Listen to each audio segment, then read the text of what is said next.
Don Miguel, quería empezar hablando de una suerte, no sé si de marca o sello, revisando su biografía. Yo he presenciado, bueno, quizás sea una impresión muy personal, sobre la violencia como una marca en su vida. En la niñez, en la adolescencia en Piura, usted hablaba de discriminación y explotación. Esa lectura es, digamos, un poco antojadiza de mi parte, hablar de la violencia como una marca en su vida. Yo vivía en Piura, en un barrio modesto de Piura, un barrio pobre de Piura, hasta los 10 años. Creo que esos 10 años han dejado una huella en mí. Era un barrio pobre, no de los más pobres, ¿no? Porque había todavía gente mucho más pobre. Por diferentes circunstancias no tenía muchos amigos en esa época.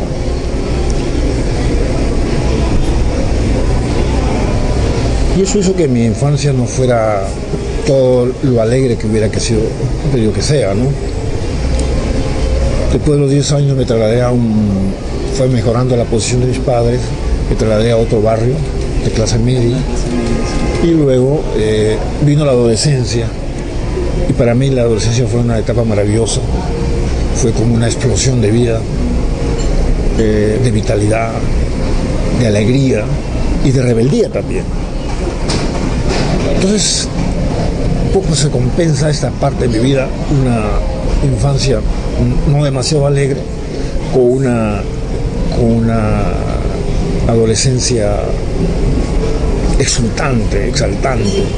Y es un poco incluso, a mí cuando leí una entrevista que había dado hace algunos años, cuando afirma, mi infancia no fue feliz, sí, me hizo pensar, bueno, cómo era Miguel Gutiérrez de niño.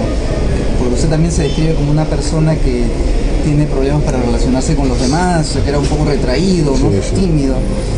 Y me hacía pensar si en casa también bueno, no sé, había alguna manera de represión, una manera... En todo caso la represión que existía en mi casa no era por mi padre ni por mi madre, ¿no? Sino por mi abuelo.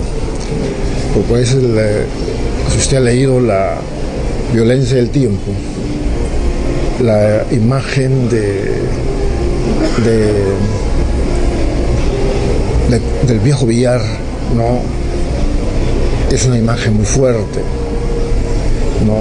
Inspirada en parte en mi abuelo y en mi familia paterna, ¿no?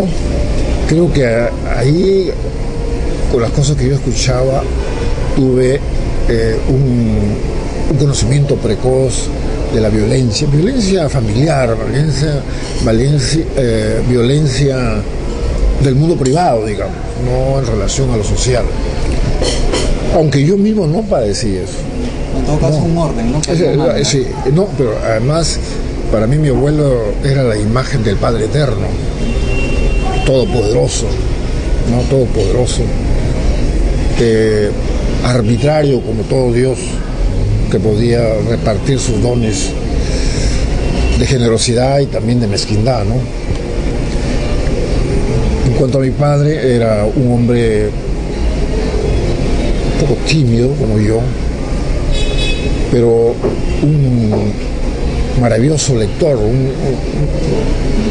lector y sobre todo un ansia de conocimiento, ¿no? Y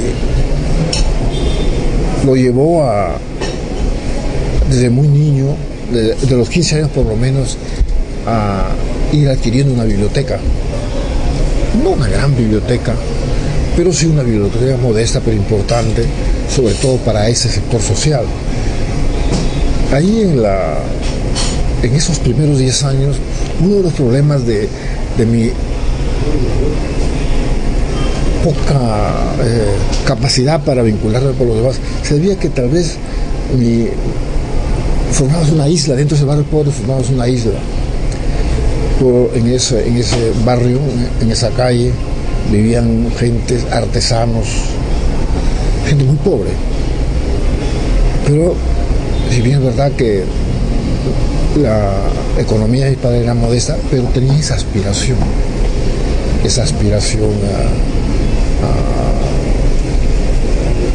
por el conocimiento. Y era curioso, mi padre, él quería no solamente el conocimiento, tanto el conocimiento, digamos, de las ciencias, pero también del arte y de la literatura. Es una cosa curiosa porque mi padre, con él empieza, porque mi abuela apenas sí sabía leer y escribir, ¿no? No sé cómo fue ese descubrimiento de mi padre, ¿no? Entonces, y teníamos otro factor de marginalidad, era mi madre venía de la sierra, de Yavaca, ¿no? Y había un prejuicio en esa época, todavía lo hay, pero en esa época había contra los serranos. Y otra cosa, mi madre era, como los ayabaquinos, una mujer blanca. En cambio, la gente que vivía en ese barrio eran mestizos, ¿no? Y ahí se produció un racismo al revés. Dijo otra cara del racismo, ¿no? Que en ese instante la violencia o la burla se ejercía sobre el blanco pobre.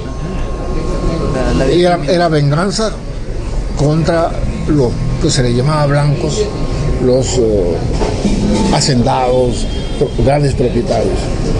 Por estas circunstancias creo que tuve poca posibilidad de hacer.